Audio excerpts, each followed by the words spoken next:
Wiley, thanks. Now moving on, the global death toll from the coronavirus has now surpassed 6 million people. Soon, the U.S. will reach its own sobering milestone, 1 million people dead from the virus. Deborah Alfarone is near the nation's capital with a look at the state of the pandemic.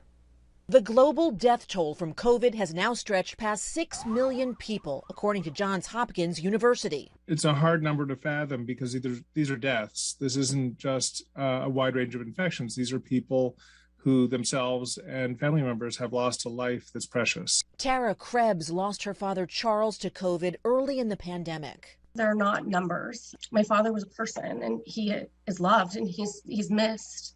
You know, I still get weepy, and it's almost been 2 years now. Since then, cases have fallen in the U.S., now down to around 45,000 a day. Hospitalizations and deaths are also much lower. In response, New York City lifted its mask mandate in schools Monday. I'm happy that my kids can go to school without a mask. I think it's a little soon, but we'll see how it goes. New York City restaurants and indoor venues no longer require proof of vaccination, but you still have to wear a mask to see a Broadway show, ride the subway, or visit a medical facility.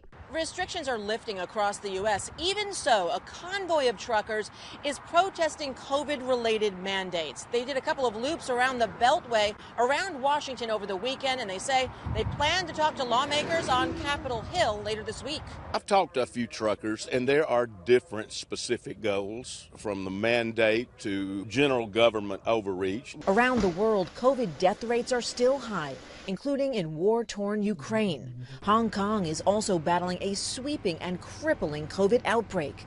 These isolation centers are maxed out. I think most people in Hong Kong are very worried. Hong Kong will test all of its residents 3 times this month. Deborah Alfarone, CBS News, Arlington, Virginia.